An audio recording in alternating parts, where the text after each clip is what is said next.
Bismillahirrahmanirrahim. Assalamualaikum warahmatullahi wabarakatuh. Alhamdulillah. Nahmaduhu subhanahu wa ta'ala hamdan yuwafi ni'amahu wa yukafi mazidah. Ya Rabbana lakal hamdu kama yanbaghi li jalali wajhika wa 'azimi sultanika.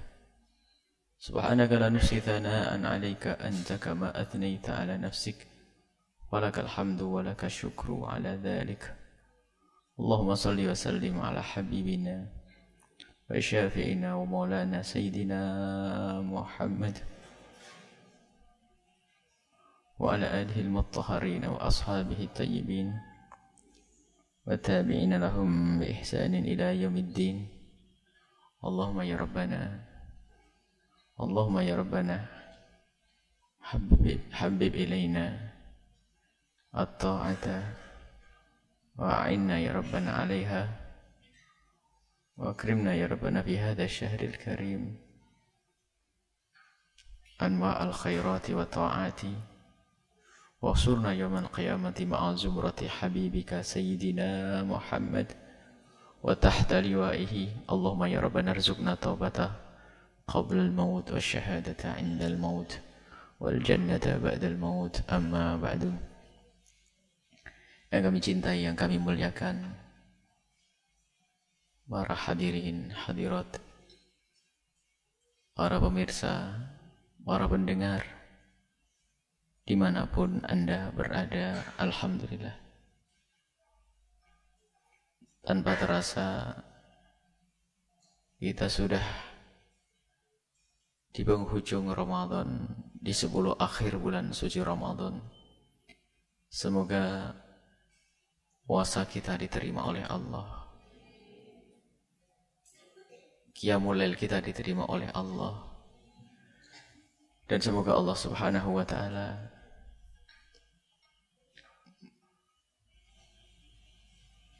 menjadikan kita hamba yang bisa memanfaatkan di sisa-sisa Ramadan ini dengan meningkatkan ibadah kita, sehingga betul-betul kita keluar dari bulan Ramadan ini sebagai hamba yang beruntung dengan pahala yang berlipat ganda, Lailatul Qadar, pembebasan dari api neraka, pengampunan Allah, keridhaan Allah, rahmat Allah, dan semoga Allah memberikan kesempatan kepada kita untuk bisa bertemu dengan Ramadan yang akan datang. Panjang umur dalam ketaatan serta sehat walafiat.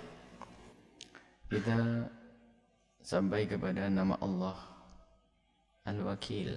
Ada yang tertinggal kemarin. Al-Wakil adalah zat yang kepadanya lah diserahkan segala urusan. Hanya kepadanya lah semestinya kita menyerahkan segala urusan, dan hanya kepadanya lah seharusnya kita menyerahkan dalam segala urusan kita.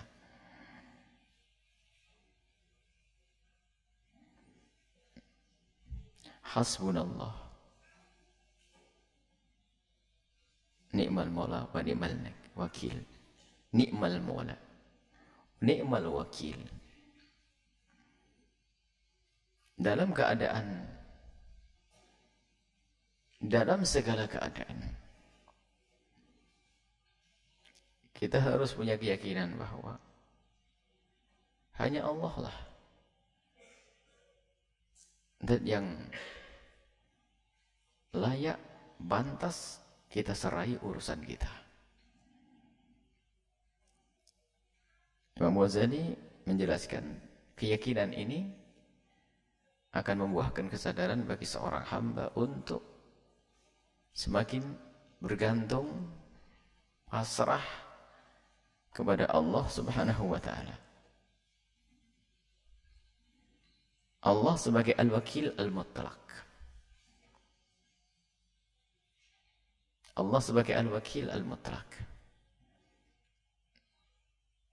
yang jika diserai segala urusan akan menjalankan urusan tersebut dengan sangat sempurna.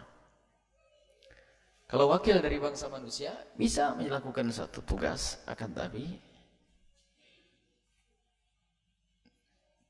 tidak sempurna, pasti ada kekurangan. Tapi kalau sudah Allah yang kita pasrai, maka Allah akan menyelesaikan semuanya itu dengan sempurna. Kan Allah lah yang maha tahu tentang segala sesuatu yang saat itu kita serahkan kepada Allah Subhanahu wa ta'ala. Ini adalah Al-Wakil.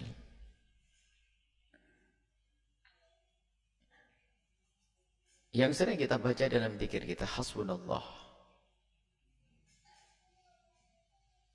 wa ni'mal wakil, ni'mal maula wa ni'man nasir. Hasbunallah, cukup bagi kami adalah Allah. Ini juga penyerahan kepada Allah sebagai Al-Hasib yang akan mencukupi kita. Sudah dijelaskan pada pertemuan yang lalu.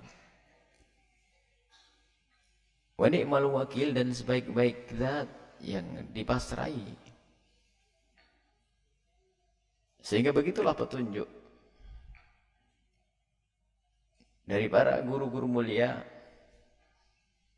dan juga riwayat dari Nabi SAW dalam keadaan kita punya kesusahan, kesibukan, atau terancam oleh segala sesuatu yang menakutkan.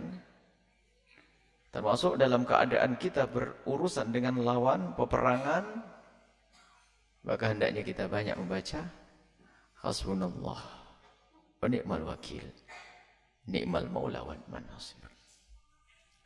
Dan itu yang dibaca. Dan hendaknya kita membaca seperti itu dengan penuh keyakinan, maka Allah yang akan beresi semuanya. Hasbunallah, Allah yang akan mencukupi semuanya. Ni'mal wakil, sebaik-baik zat yang kita serai segala urusan kita. Al-Wakil. Kemudian nama selanjutnya adalah Al-Hamid. Al-Hamid adalah zat yang sangat terpuji.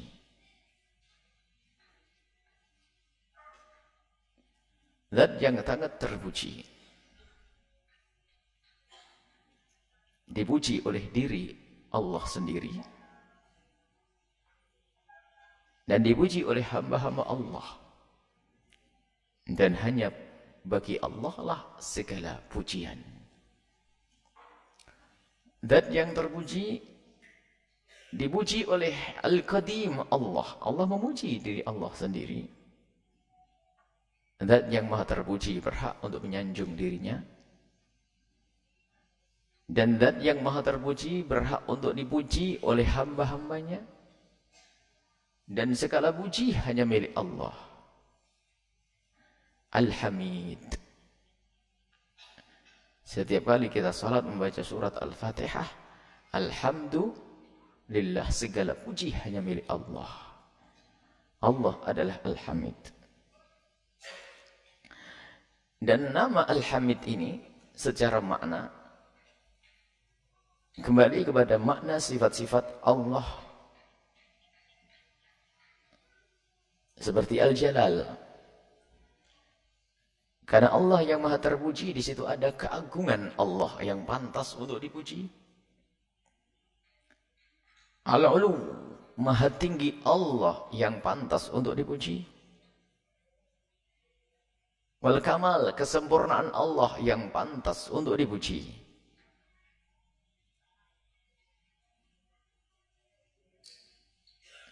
Dan yang terpuji dari hamba-hamba Allah ada orang yang terpuji keyakinannya, keimanannya. Jika ada seorang hamba keyakinannya benar, akidah yang diridhai oleh Allah, maka dia hamba yang terpuji. Tidak ada sanjungan bagi hamba kecuali hamba tersebut memang berakidah yang benar. Akhlaknya yang baik, yang dicintai dan disenangi oleh Allah dan Rasulnya. Perilakunya adalah baik dan disenangi, dicintai oleh Allah dan Rasulnya. Perkataannya pun demikian. Sehingga kalau kita kembalikan kepada manusia yang sangat terpuji, maka orang tersebut adalah akidahnya yang paling benar, akhlaknya yang paling bagus, perilakunya paling baik, dan perkataannya paling disenangi. Dia adalah Muhammad, Nabi Muhammad sallallahu alaihi wasallam, diberi nama Muhammad karena berada pada diri beliau adalah segala macam sanjungan-sanjungan Nabi Muhammad sallallahu alaihi wasallam. Kemudian yang terpuji dari hamba-hambanya, dari hamba-hamba Allah adalah yang paling mendekati dengan akhlak-akhlak Nabi, sifat Nabi, akidah-akidah Nabi. Dari para sahabat-sahabat tercinta Nabi, sangat mendekati Nabi perilakunya, maka terpuji dari bangsa manusia. Karena mendekati Muhammad, mendekati beliau Nabi Muhammad SAW. Kemudian terus para ulia, para kekasih-kekasih Allah. Para ulama-ulama Nabi Muhammad SAW. Semuanya itu adalah terpuji. Akan tapi tentu martabatnya berbeda. Martabatnya para ulama bukan martabatnya para nabi.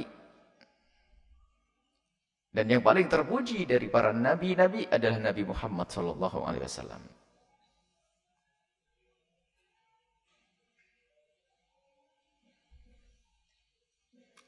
Baik, itu yang terpuji dari hamba-hamba Allah.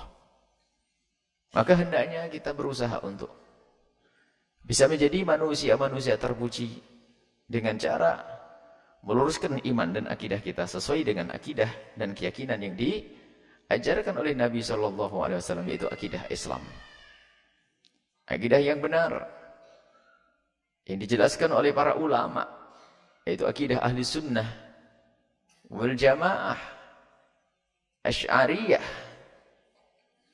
Kemudian akhlak yang selama ini sudah dikaji dan digali oleh para ulama, penekanan-penekanannya dalam dunia tarbiyah yang selama ini dikenal dengan ilmu tasawuf. Amal kita, perilaku kita harus kita sesuaikan dengan bimbingan-bimbingan para ulama yang telah disimpulkan, kemudian dijabarkan dalam kitab-kitab fikih mereka. Dan juga omongan-omongan kita hendaknya sesuai dengan rambu-rambu yang sudah dituliskan oleh para ulama-ulama agar kita tidak ngomong yang kotor, yang jelek. Maka itulah manusia-manusia yang terpuji. Al-Hamid, Allah yang maha terpuji. Al-Muhsi, nama Allah selanjutnya adalah Al-Muhsi. Al-Muhsi adalah yang maha mengetahui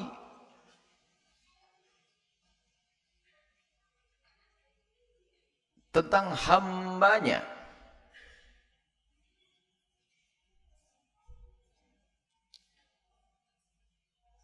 Kalau seorang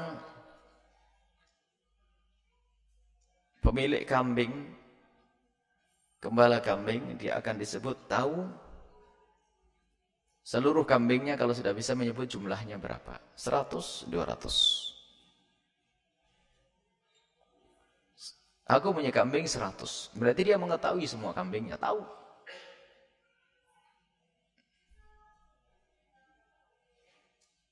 Jadi ahsoyuhsi dari kata menghitung.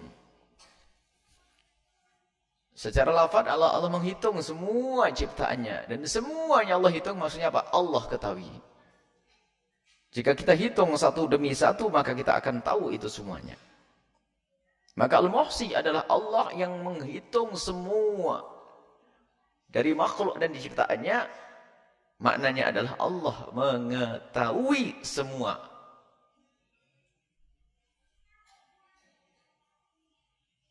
Yang Allah ciptakan. Dan Allah mengetahui zat Allah sendiri. Maka pengetahuan Allah mutlak. Tidak ada batas. Kalau seorang manusia mempunyai kambing yang terbatas baru bisa menghitung. Tapi kalau sudah kambingnya sangat banyak, tidak bisa menghitung, teramat banyak. Biarpun dinisbatkan kepadanya, kepemilikannya. Kalau seorang pemilik kambing tidak bisa, seandainya bisa menghitung kambingnya, ditanya berapa kakinya, mungkin masih bisa menghitungnya. Kalau kambing 100 kali 4, 400. Tapi suruh melanjutkan, giginya berapa? Mungkin masih bisa, tapi cukup repot menghitungnya. Tapi kalau sudah ditanyakan berapa bulunya dari kambing 100 itu, dia akan mentok, berhenti. Tapi kalau dinisbatkan kepada Allah, tidak berbatas. Allah Maha Tahu. Jika ada 6.000 pulau di Indonesia, kita bisa menghitung. Tapi berapa biji pasir yang ada di 6.000 pulau itu, Allah Maha Tahu. Dan begitu seterusnya. Al-Muhsi. Allah yang Maha mengetahui tentang apa yang Allah ciptakan, dan Allah Maha mengetahui tentang Allah sendiri. Bagian kita, setelah kita sadar bahwasanya Allah adalah Muhsi, ketahuilah Allah pun mengetahui bilangan kedipan matamu. Sesaat kau kedipkan matamu untuk yang haram dan yang halal, hembusan nafasmu untuk kebaikan dan keburukan. Dan kalimat yang kau ucap, kau tidak bisa menghitung, padahal yang mengucapkan adalah dirimu sendiri, tapi bagi Allah akan dihitung semuanya. Berhati-hatilah di saat engkau berucap. Langkahmu akan dihitung semuanya. Dan tidak ada yang luput dari ilmu Allah Al-Muhsi. Maka kemana engkau melangkah? Berapa ribu langkah menuju ketaatan dan berapa ribu langkah menuju kemaksiatan. Semuanya akan diketahui oleh Allah Subhanahu wa Ta'ala. Maka bagian kita dengan nama Allah Al-Muhsi adalah semakin takut.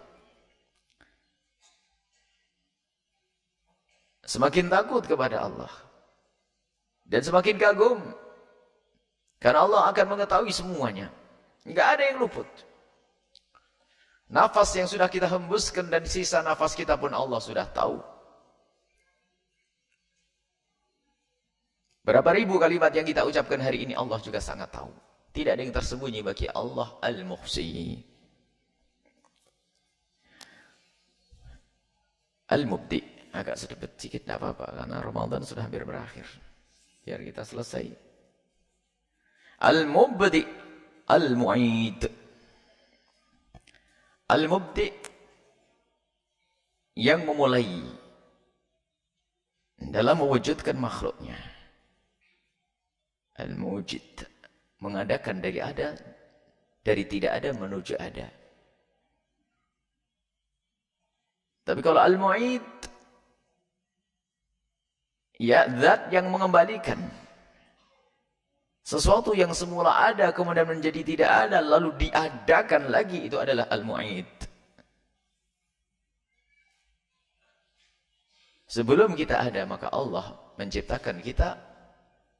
Allah Subhanahu wa Ta'ala Al-Mubdi. Sebelum kita ada Allah Subhanahu wa Ta'ala Al-Mubdi menghadirkan kita di semesta ini. Muncullah manusia-manusia ini. Akhirnya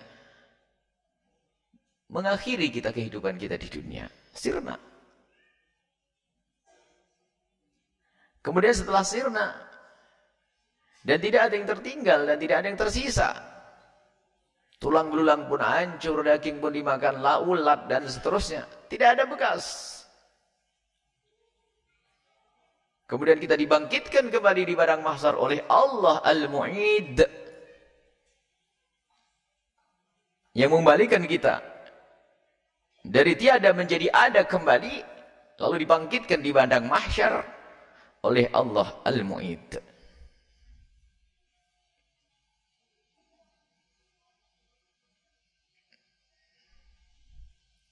Bagian kita setelah meyakini bahasanya Allah adalah Al-Mubdi dan Allah adalah Al-Mu'id, adalah mempersiapkan. Karena kita dikembalikan oleh Allah kembali setelah kita mati, lalu dibangkitkan kita semuanya adalah untuk melakukan perjalanan lagi. Dan perjalanan kita di hari itu menuju satu tempat antara surga dan neraka. Kalau tidak surga, ya neraka. Dan dalam melakukan perjalanan ini kita perlu bekal. Dan bekalnya bukan kita dapat di saat kita berada di saat itu, akan tapi bekal kita adalah apa yang kita persiapkan saat ini. Dan itu sudah dikasih tahu oleh Allah. Engkau akan dikembalikan oleh Allah, kau akan dimatikan oleh Allah nanti. Nama selanjutnya Al-Muhyi, Al-Mumit. Kita gabung saja belakangi. Al-Muhyi, Allah Maha menghidupkan kita. Dari asal tidak ada kita menuju ada. Kita tidak ada wujud kita. Tidak ada penyebutan nama Yahya, Ali, Abu Bakar. Itu semuanya tidak ada. Kemudian diadakan oleh Allah. Dan diberi kehidupan oleh Allah Al-Hayyu. Allah yang maha hidup. Memberikan kehidupan kepada makhluknya. Maka Allah Al-Hayyu yang maha hidup. Menghidupkan makhluknya. Maka Allah yang menghidupkan makhluknya adalah Al-Muhyi. Al-Muhyi. Allah memberikan kehidupan kepada makhluknya. Yang hidupnya makhluk itu bukan dari zat diri makhluk itu sendiri, karena kemurahan Allah memberikan kehidupan kepada makhluk. Dan berbatas. Ada jatah hembusan nafasnya. Ada jatah masa kehidupannya. Sesaat orang ada diberi jatah yang cukup panjang sampai 100 tahun. Ada yang sedang 60. Ada yang baru 12, 10 sudah diambil oleh Allah. Maka Allah Al-Muhyi yang menghidupkannya. Kemudian Allah juga Al-Mumitu yang mematikannya. Dan setelah itu Allah juga Al-Mu'id yang mengembalikan kita untuk hadir kembali. Hidup kembali di padang mahsyar. Kemudian kita akan digiring. Dan bekal kita saat itu adalah bekal sebelum kita mati. Bukan kita mengambil bekal saat itu lalu kita bercocok tanam lagi di sana. Bukan. Akan tapi bekal kita adalah amal yang kita lakukan sebelum Allah mematikan kita. Sehingga waktu Allah Al-Muhyi menghidupkan kita, saat itulah kita berbekal. Sebelum Allah Al-Mumit mematikan kita, berbekallah yang banyak. Sebab setelah Allah Al-Mumit mematikan kita, maka di saat itu tidak ada lagi saat untuk bercocok tanam. Tidak ada lagi saat itu saat untuk berbekal. Karena saat Allah Al-Mumit mematikan kita, kita memetik buah dari apa yang kita kerjakan saat Allah menghidupkan kita Al-Muhyi. Maka kehidupan kita saat inilah saat untuk berbekal. Ini keyakinan harus ada pada hati kita. Sehingga kita nanti di akhirat, di alam barzakh, kemudian dibangkitkan oleh Allah Al-Mu'id, kita perlu bekal. Dan bekal kita adalah saat ini.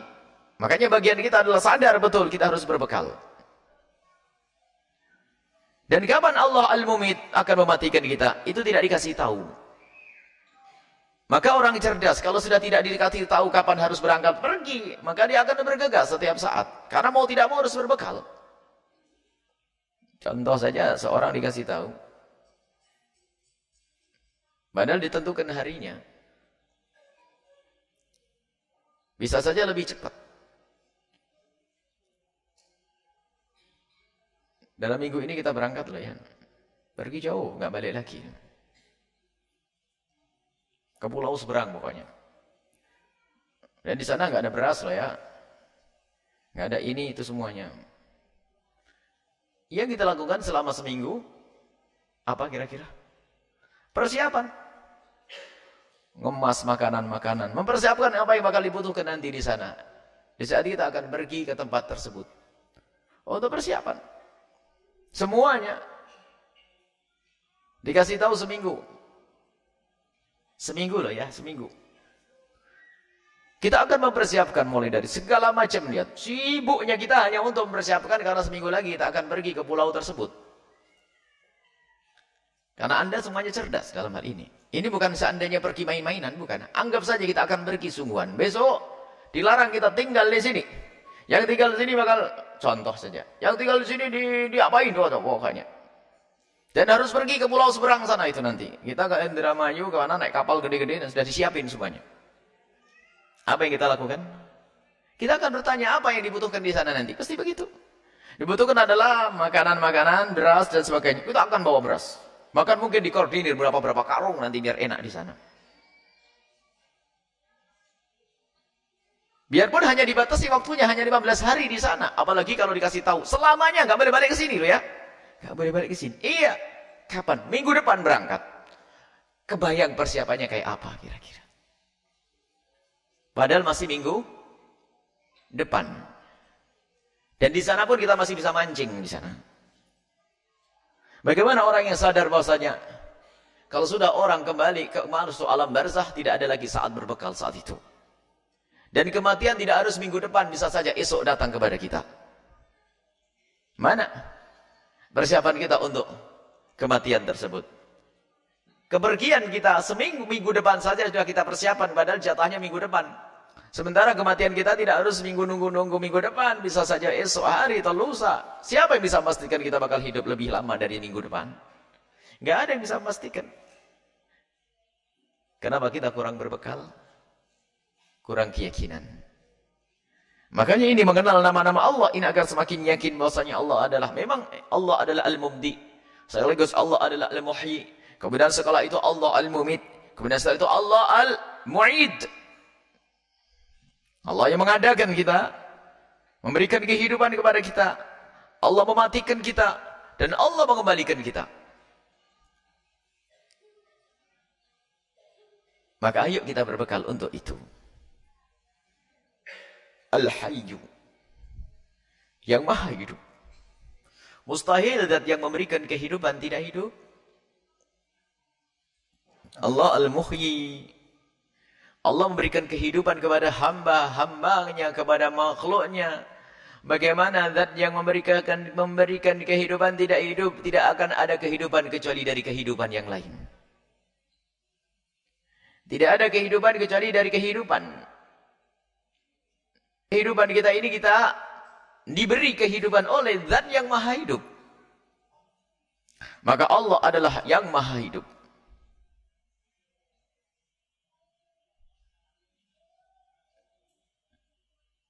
Maka yang harus kita yakini,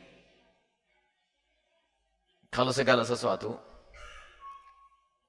dari makhluknya, kalau sudah seorang manusia dikatakan tidak hidup, dia tidak punya kekuatan apapun, tidak punya pengaruh apapun, tidak membahayakan kita, tidak manfaat untuk kita. Orang mati. Kita minta pertolongan tidak bisa nolong. Dan namanya mati nggak akan mukul kita. Namanya mati. Tidak akan punya pengaruh, reaksi. Kita caci pun diam, orang mati. Tidak akan bisa marah kepada kita, orang mati. Tidak akan bisa menghukum kita, orang mati. Tidak akan bisa memberikan apapun kepada kita, orang mati. Itu manusia yang mati. Maka kalau dikatakan Allah mati, tidak akan memberikan kehidupan, tidak akan punya kekuasaan, namanya mati.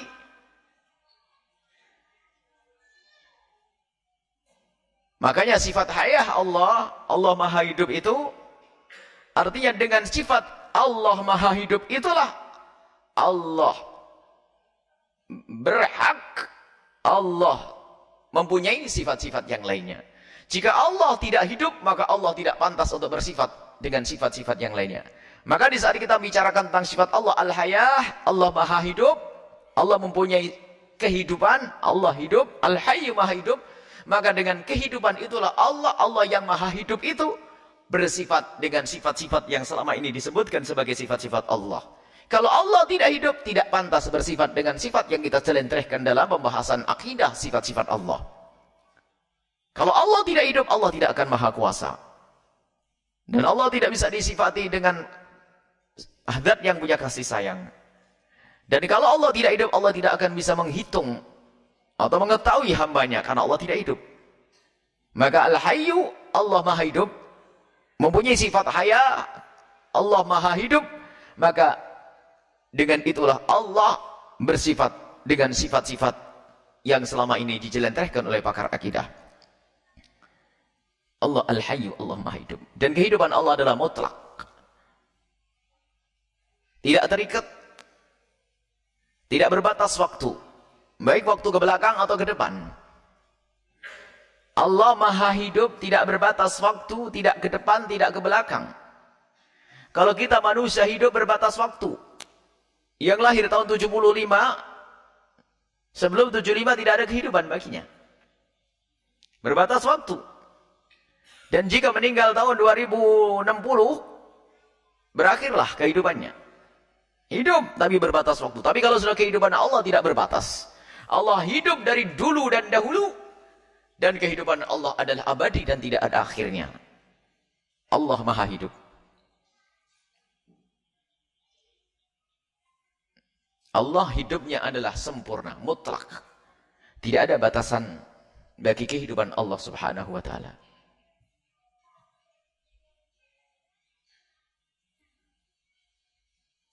Dan bagian kita adalah seperti apa kehidupan kita. Jadi hidup itu semakin berkualitas jika punya reaksi dan pengaruh kepada kiri kanannya dengan sempurna.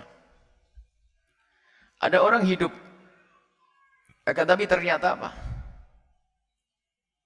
Mati lidahnya. Sehingga di saat lidahnya mati, bagaimana? Dia tidak tahu rasanya manis dan rasanya pahit. Maka tidak berfungsi.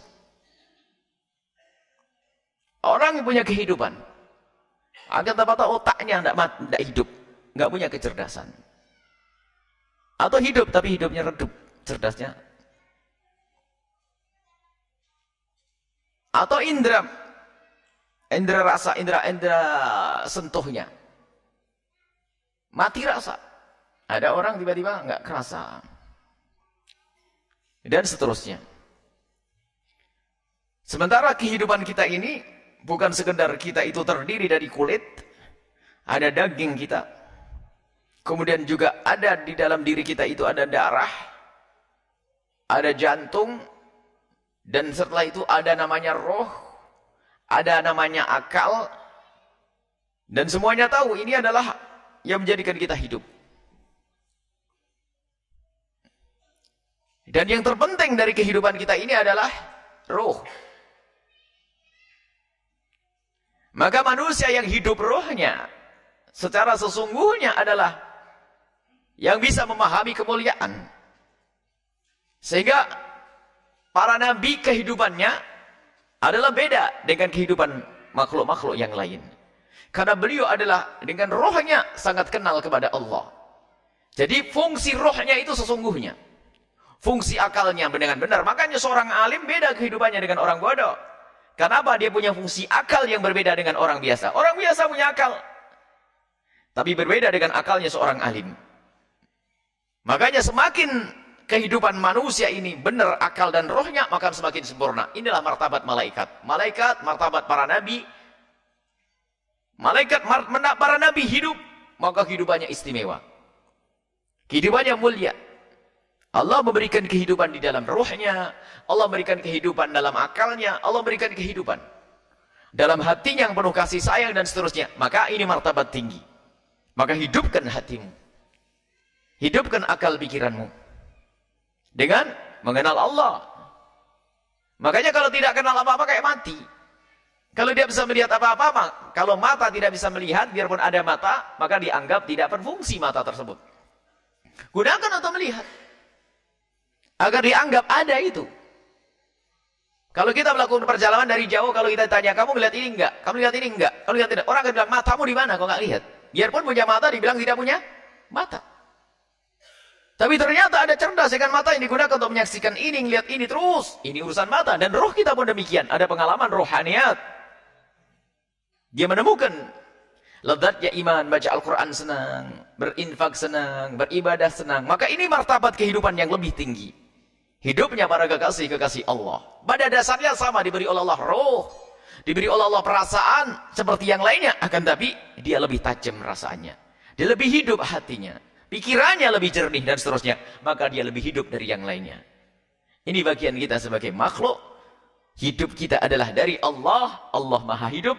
Akan tapi berbeda-beda di antara kita di dalam hidup ini. Ada yang hidupnya sempurna sekali. Kehidupan Nabi SAW. Sempurna nisbi sebagai makhluk. Paling sempurna hidupnya adalah hidupnya Rasulullah SAW. Dan begitu orang yang di bawahnya martabatnya. Dari para ulama-ulama. Sehingga dikatakan bahasanya orang biarpun hidup kayak sudah mati. Karena apa? Tidak guna di dunia. Tapi ternyata di saat orang itu punya fungsi, punya makna, biarpun mati dianggap seperti orang hidup.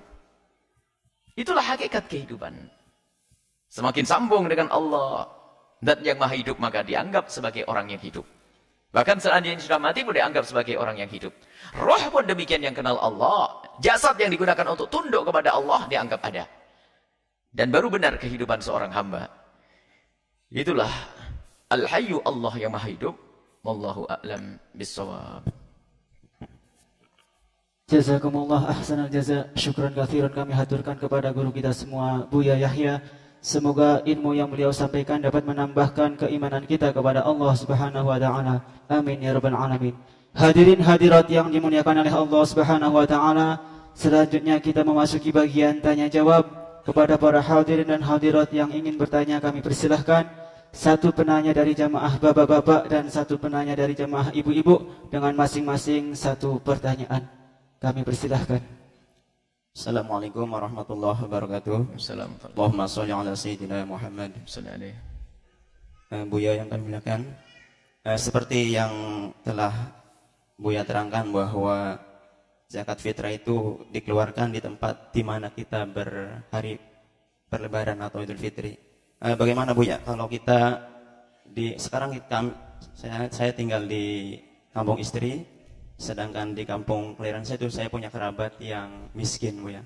Bagaimana kalau zakat fitrah kami sekeluarga diberikan kepada kerabat yang miskin tadi, sedangkan kampung kami dengan kampung istri itu beda kecamatan, sama-sama Cirebon. Sah enggak itu, Bu ya? Mohon penjelasannya. Terima kasih. Wassalamualaikum warahmatullahi wabarakatuh.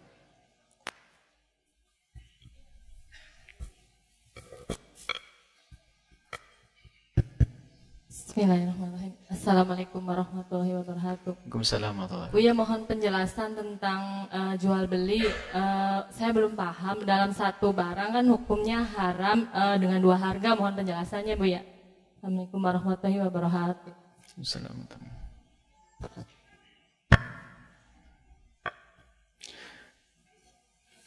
Jika kita mengeluarkan zakat, ini dibahas oleh para ulama bab naqlus zakah. Memindah zakat dari tempatnya. Kalau zakat harta dikeluarkan di tempat harta tersebut berada. Kalau zakat fitrah, zakat manusia dikeluarkan di mana manusia itu berada. Kemudian bagaimana hukum memindah zakat? Hampir ulama bersepakat bahwa saya memindah zakat tidak diperkenankan kecuali satu, untuk orang yang lebih membutuhkannya. Di tempat kita ada orang fakir. Kemudian di sana ada lebih fakir lagi. Sudah fakir kerabat. Jadi boleh dipindah ke tempat lain. Yang nggak boleh itu hanya karena ketidakadilannya hati. Karena lagi senang sama orang di sana, ngasih ke sana, nggak boleh. Muhabah. Dilarang kalau kita mindah zakat karena ada kecenderungan hati karena saya senang. Tidak ada pertimbangan tentang hakikat kebutuhan mereka. Jika di sini ada orang sangat butuh, di sana hanya sekedar butuh, sangat tidak diperkenankan dipindah. Karena tujuannya adalah untuk diberikan kepada yang berhak, bukan kita yang ngatur, Allah yang ngatur. Jangan sampai hawa nafsu masuk di dalam urusan kita ini. Yang kedua, pertama karena kekerabatan tadi. Sama-sama fakir di sana ada kekerabatan. Yang kedua karena hajat, karena kepentingan. Yaitu tadi fakir sama. Tapi di sana ada kerabat adalah hak yang harus penuhi. Sehingga kalau kita memberikan sedekah zakat kepada kerabat kita yang fakir, maka di situ adalah termasuk silah. Ada silaturahminya dan ada sedekahnya, ada zakatnya. Yang kedua adalah pertimbangannya karena di sana sangat membutuhkannya. Di kampung kita wajar-wajar orang fakir seperti biasa. Kalaupun dia mendesak masuk rumah sakit, nanti saya masih bisa nolong, antarin dengan mobil saya dan seterusnya misalnya. Jadi masih mungkin untuk dipindah. Tapi yang di sana itu, aduh sudah jauh dari perkampungan, jauh dari kota. Aduh, orangnya begini, sering banyak kena penyakit. Kita arahkan ke sana, boleh. Memindah zakat harus ada sebabnya. Karena kerabat di sana, kemudian kerabat sama-sama fakir, dia ada unsur kekerabatan. Sebab zakat itu diberikan kepada kerabat, dihimbau untuk didahulukan kerabat kita. Asalkan bukan kerabat yang wajib kita beri nafkah. Kalau kerabat yang kita beri nafkah, maka tidak boleh menerima zakat. Tapi kalau kerabat orang lain, dia bibi kita yang fakir, yang hidup sendiri di sana, maka perlu didahulukan. Sebab kalau kita yang kaya tidak memberikan kepada bibi kita, orang pun tidak peduli kepada bibi kita. Sebab orang pada berkata bahwasanya itu adalah bibinya orang kaya. Makanya memberikan zakat kepada orang kerabat dekat ini lebih diutamakan. Coba bayangkan ibu punya tetangga bibi yang melarat. Anda kaya raya, sementara zakat ibu hamburin ke tempat lain. Siapa yang bantu tetangga yang bibi Anda? Nggak akan ada yang membantu, karena apa? Oh, bibinya orang kaya. Dipikir sudah mendapatkan, tak tanya apa? Kita tidak pernah memberi kepadanya. Sebab kekerabatan kita itu menghalangi orang untuk membantu. Sebab bibinya orang kaya, masa nggak punya? Kan begitu? Masa bibinya orang kaya nggak punya? Ini. Makanya memperhatikan bibi kerabat itu adalah lebih penting dalam hal ini. Makanya tarjihnya, boleh kita memindah zakat kalau memang itu adalah ada kekerabatan. Tentunya dengan syarat-syarat tadi, fakir, miskin, dan seterusnya. Yang kedua adalah dia lebih membutuhkannya. Ini fakir, sana fakir, plus sakit. Boleh kita pindah ke sana untuk pertimbangan ini. Yang tidak boleh adalah muhabah hanya karena, wah saya senang orang sana sering nyanjung saya, sering salam cium tangan sama saya. Ah yaudah, yaudah. Nah, padahal di tempat tetangga kita ada orang fakir. Kita bawa ke sana hanya karena kita dicium tangan kita. Ini sudah problem itu. Baik, seperti itu masalah nakluz zakah. Dan yang memperkenankan dari mazhab kita banyak seperti Imam Mustokhori dan sebagainya. Banyak ulama-ulama mazhab Syafi'i memperkenankan tapi tetap dengan syarat-syarat seperti itu. Baik. Kemudian masalah menjual dengan dua harga. Tidak seperti yang sering difahami oleh sebagian ustadz. Dia pikir menjual dengan harga itu begini. Ibu, saya jual mobil saya 50 juta kontan, 60 juta kredit. Kemudian ibu berkata, Buya, saya ambil yang kontan saja 50 juta. Maka ini bukan jual beli yang dilarang. Sebab memang saya menawarkan dengan dua harga. Tapi keputusan terakhir dengan satu harga. Ini ada orang sering salah sehingga ada orang nawarkan dengan dua harga, dimarahi sama ustadz itu. Jangan nawarin begitu, nggak boleh itu. Lah orang nawarkan biarpun 100 harga pun boleh.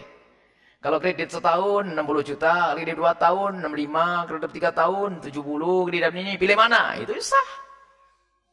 Karena itu belum transaksi. Ya namanya orang salah paham kan bisa saja. Dan ini ada di Cirebon seperti itu, katanya apa? Nggak boleh seperti itu. Kalau kita mau jual beli itu tidak boleh menawarkan dengan dua harga. Itu yang tidak boleh. Jual beli dengan dua harga nggak boleh itu. Haram, nggak sah. Mana ada jual beli kalau saya ngomong, Ibu, ini mobil kontan 50 juta. Kredit 5 tahun 65. Kredit 10 tahun 70. Tambah lagi. Ini belum jual beli, nawarkan tinggal pilih mana Ibu. Baru ibu ngambil, saya pengen kredit 10 tahun Buya dengan 70 juta. Oke, transaksinya ini satu harga. Yang dimaksud dua harga yang tidak diperkenankan itu begini, Ibu. Saya jual mobil ini kontan 50 juta, kalau kredit 5 tahun 60 juta. Ibu mengatakan, oke, setuju Buya. Bubar kita. Nah ini dua harga. Di saat saya nagih ke ibu berapa? Ibunya pengen bayar yang murah kan? Saya pengen yang mahal. Makanya karena menjadi sebab perselisihan harga, maka tidak diperkenankan yang demikian. Tapi kalau sudah mengambil pesan, Buya saya ambil kontannya 50 juta. Saya bilang oke. Maka ya satu. Ini adalah termasuk fikih salah faham ini. Banyak ini, kampung-kampung ada. Enggak boleh. Kata siapa? Kata Kiai. Oh iya mohon. Ya mungkin lagi bobok waktu itu. Lagi ngantuk. Tidak, jadi yang dimaksud dua harga adalah kita menawarkan dua harga dan pembeli pun mengiyakan dengan dua harga, berpisah tanpa memilih salah satunya, maka transaksi semacam ini menjadi sebab perselisihan. Sehingga semua transaksi yang menjadi sebab perselisihan tidak diperkenankan. Harus ada kejelasan. Itu adalah menjual dengan dua harga. Baik, ini saja insyaallah. Semoga Allah Subhanahu wa taala memberikan kepada kita ilmu yang manfaat, menjadikan kita semakin kenal Allah, semakin cinta kepada Allah Subhanahu wa taala. Dan jangan lupa hidupkan masjid-masjid kita dengan iktikaf di malam-malam 10 akhir bulan Ramadan, dan jangan menunggu hari ganjil. Jangan menunggu hari ganjil saja. Kami ulang-ulang, hilangkan budaya menghidupkan hari ganjil saja. Sebab budayanya orang-orang soleh ulama bukan seperti itu. Mereka menghidupkan semua malam-malam 10 akhir bulan Ramadan, hanya beliau menekankan di hari ganjil. Rupanya kita yang faham hanya penekanannya di hari ganjil, hari yang lainnya tidak dihidupkan. Ini kan problem. Dan mohon dicermati, setiap masjid yang biasa gaya, tanggal 21 saja ini adalah malam Lailatul Qadaran, itu dijamin jamaahnya diajak esok hari ke masjid lagi sudah nggak mau. Kalau ditanya sudah ke masjid, yuk kita cari Lailatul Qadar, sudah saya kemarin Lailatul Qadaran. Adapun yang terjadi di tempat-tempat seperti Hadramaut, misalnya ada malam khatam, malam 21, khatam tanggal 23, khatam Quran. Itu bukan berarti di hari sebelumnya nggak ada itikaf, nggak ada. Hanya difokuskan di hari itu untuk khatamul Quran agar orang dari tempat lain kumpul di situ. Tapi selain hari itu di tempat lain mereka juga ibadah. Jangan salah paham, lihat. Makanya ada sebuah masjid karena biasa tanggal 27-an misalnya, atau 25-an itu, coba diramekan, waduh susahnya setengah mati. Karena sudah terbiasa dengan Lailatul Qadarnya tanggal 25. Jadi bikin Lailatul Qadar, sudah memastikan dia lebih tahu dari Rasulullah. Dan jangan suka mencari-cari istilah Lailatul Qadar, tidak usah jadi tanda-tanda. Lailatul Qadar disembunyikan oleh Allah. Selagi disembunyikan, anggap itu sembunyi. Coba kalau sudah ada yang ngomong, sepertinya Lailatul Qadar itu tanggal 25. Oh iya, ada tanda. Waduh, sudah kelewat. Sudah kelewat. Besok diajak, yuk itikafan. Oh, sudah kelewat, ngapain? Disembunyikan, dan Nabi sendiri mengatakan disembunyikan ini. Gak usah sok tahu tentang Lailatul Qadar, mimpi lihat cerah matahari, lampu senter tuh. Sudah tidak usah hayal, sudah. Kita kata Imam Haddad, hidupkan malam-malam Ramadan, 10 akhir bulan Ramadan. Yang Nabi SAW menghidupkan 10 akhir bulan Ramadan. Nggak dipilah itu hari ganjil atau hari genep, menghidupkan 10 akhir Ramadan. Maka itu akan beruntung nanti. Karena tidak pasti kalau itu di hari ganjil, bisa saja hari genep. Ayo kita hidupkan. Nanti malam tanggal 26. Jangan hanya milih tanggal 25. Cuman kayaknya masih ada yang punya pemahaman seperti itu. Coba kalau di masjid-masjid At-Taqwa. Kalau setelah tanggal ganjil, waduh sampai kemana-mana. Kalau selain ganjil, alhamdulillah rame, Masya Allah. Sudah rame, memang di sana tidak ada budaya tanggal 21, 23, nggak ada. Tapi memang ada sebagian orang yang keyakinannya kalau sudah tanggal genap tidur mereka. Jadi menunggu hari raya. Ya semakin jarang nongkrongin Lailatul Qadar, ya kesempatannya untuk dapat juga berkurang.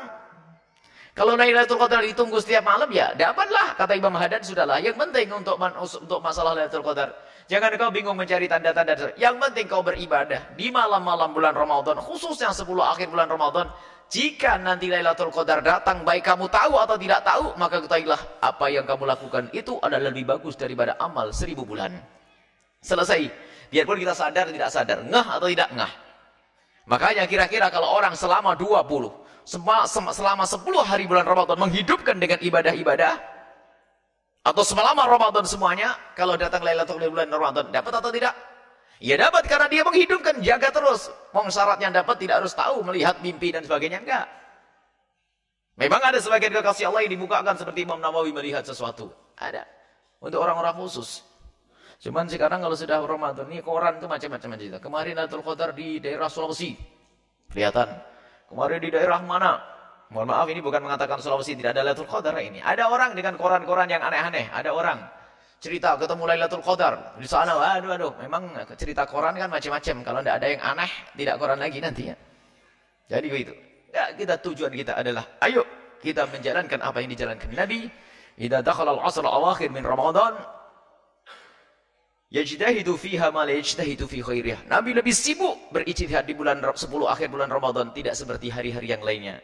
Dalam riwayat lain, kalau sudah idza dakhala al-'asr al-awakhir min Ramadan, Nabi itu syadda mi'zarahu, menyincingkan lengan bajunya, lebih giat. Wa ahya lailahu, menghidupkan malamnya. Wa aigadu ahlahu, dan membangunkan keluarganya. Itu yang dilakukan Nabi SAW. Bukan hanya memilih hari-hari ganjil. InsyaAllah ini pemahaman sudah jelas. disampaikan kepada yang lainnya, dan khusus para asatid, guru-guru mulia, tidak usah pergi ke At-Taqwa untuk bergabung dengan Buya. Malah kami himbau bagi ustadz-ustadz, tokoh masyarakat, pembimbing, mereka lebih baik menghidupkan di musola masjid masing-masing. Musola nggak apa-apa kalau masjidnya jauh. Sebab Lailatul Qadar tidak harus untuk menghidupkan malam Ramadan, tidak harus di masjid. Cuman kalau di masjid itu memang iktikaf. Jadi kalau orang di masjid itu mendapatkan pahala iktikaf, niru Nabi. Menghidupkan 10 akhir Ramadan, niru Nabi. Kalau ibu yang nggak bisa pergi, khususnya adik-adik putriku, di rumah saja lu, ibadah di rumah sudah.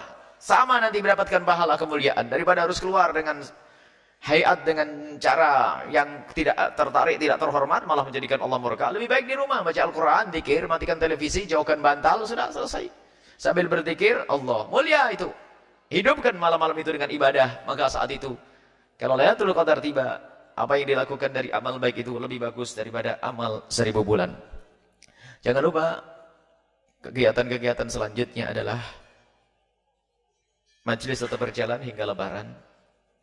Kemudian juga open house di sini, open house-nya sampai terima tamu kita sampai 1, 2, 3, 4, 5 hari kelima Syawal. Untuk Jawa Timur, pendengar yang dicintai oleh kami cintai, yang dimuliakan Allah, untuk Jawa Timur adalah tanggal 5, 6, tapi hari raya ke-7 dan ke-8 untuk di Jawa Timur. Jadi tanggal 6 kita sudah berpindah dari sini ke Jawa Timur ini saja. Mari kita berdoa bersama. Bismillahirrahmanirrahim. Alhamdulillahirabbil alamin. Allahumma shalli ala sayyidina Muhammad wa ala ali sayyidina Muhammad. Irhamna wa la tu'adzibna, waghfirna wa la tahdhurna, wa'afina wa la tumridna, wa akrimna wa la tuhinna, wa athirna wa la tusir alaina. Innaka ala kulli syai'in qadir. Allahumma ya Allah, ya Hayyu Wahidan yang Maha Hidup, berikan kepada kami kehidupan yang baik dan Kau ridho ya Allah. Ya Allah, ya Mu'id, Wahidan yang membangkitkan hamba-hambanya. Bangkitkan kami kelak bersama orang-orang yang Kau cintai, bersama kekasih-Mu Nabi Muhammad. Ya Mumit, Wahidat yang mematikan hamba-hambanya. Matikan kami setelah panjang umur dalam keadaan husnul khatimah ya Allah. Ya Allah, ya Allah, Engkau Maha Tahu tentang keadaan kami. Muliakan kami di dunia dan di akhirat. Muliakan di diri dan keluarga kami dan masyarakat kami. Jaga iman kami, jaga akidah kami, jaga anak-anak kami semua ya Allah. Ya Allah, ampuni dosa kami dan ampuni dosa orang tua kami. Ampuni dosa-dosa kami dan ampuni dosa orang tua kami. Dan kami mohon ya Allah, ya Allah, jauhkan kami dari kedengkian, kebencian dan dendam kepada sesama kami. Kami ingin hidup kami indah dengan sesama kami dengan cinta karenamu.